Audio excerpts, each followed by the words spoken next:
Super star Rajinikanth தொடர்ந்து அடுத்தடுத்த படங்களில் பிஸியாக நடிச்சிட்டு இருக்காரு. இப்போ தலைவர் 173 படம் இந்த படத்துக்கான கதை தேடலில் ஈடுபட்டிருக்காரு. இதனால் சூப்பர் ஸ்டார் ரஜினிகாந்திடம் நிறைய பேர் கதை சொல்லியிருக்காங்க. ஒரு பக்கம் பார்த்தீங்கன்னா நம்ம சூப்பர் ஸ்டார் ரஜினிகாந்திடம் எஸ்.யு. அருண்குமார் ஒரு கதை சொன்னார், எச். வினோத் ஒரு கதை சொல்லியிருக்காரு.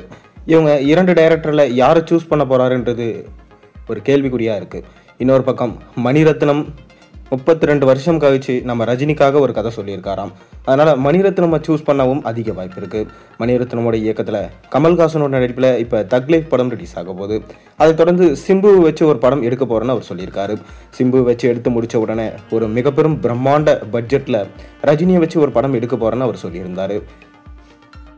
ஒருவேளை இந்த படம் தான் அநேகமாக தலைவர் 173 இருக்குமா அப்படின்ற ஒரு சந்தேகமும் இருந்திருக்கு. வாங்க என்னன்னு நம்ம போய் பார்க்கலாம்.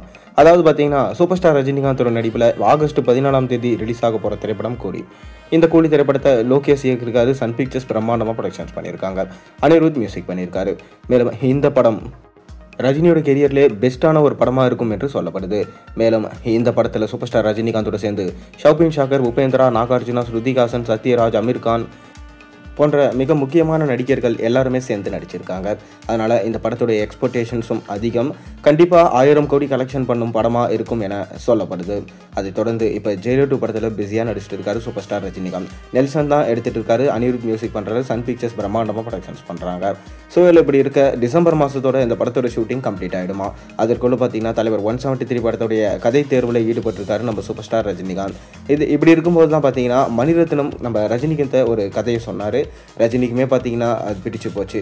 நம்ம கமலுக்காக எப்படி நாயகன் ஸ்டைலில் தக் லைஃப் படத்தை உருவாக்கியிருக்காரோ அதே போல் தளபதி ஸ்டைலில் பார்த்தீங்கன்னா ஒரு படத்தை மணிரத்னம் நம்ம ரஜினிகிட்ட நரேட் பண்ணியிருக்காராம். இந்த ஸ்டோரியுமே பார்த்தீங்கன்னா ரொம்பவே யூனிக்காக இருக்குது. நம்ம ரஜினிக்குமே ரொம்ப பிடிச்சு போச்சான். அதனால் கண்டிப்பாக தலைவர் 173 மணிரத்னமுக்கு தான் கொடுப்பாரு அப்படின்னு சொல்லிட்டு ஒரு பேச்சு அடிபட்டு கொண்டு தான் இருக்குது. இன்னொரு பக்கம் பார்த்தீங்கன்னா மணிரத்னம், கமல் மற்றும் ரஜினி இவங்க 3 பேரும் பார்த்தீங்கன்னா பொன்னியின் செல்வன் ஆடியோ லான்ச்சிலே இந்த படத்தில் நடிக்க முடியாமல் போயிடுச்சுன்னு ரொம்ப வருத்தப்பட்டாங்க. அதனால தான் நம்ம கமல்ஹாசனை வச்சு தக் லைஃப் படத்தை எடுத்தார் என்றவும், இப்போ நம்ம ரஜினியை வச்சு அவருக்காக ஒரு ஸ்கிரிப்டை ரெடி பண்ணியிருக்கார் எனவும், கூடிய விரைவிலே இதை நீங்கள் அஃபிஷியல் அனௌன்ஸ்மெண்ட்டை எதிர்பார்க்கலாம் எனவும் சொல்லப்படுது. மணிரத்னமுடைய ஆஸ்தான நடிகர்கள்னால் அது ரஜினி மற்றும் கமல் என்று சொல்லப்பட்டு வருது. பொறுத்திருந்து பார்ப்போம். நீங்கள் மணிரத்னமோட ரஜினி சேர்ந்தால் நல்லா இருக்குமானா நல்லா இருக்காதா?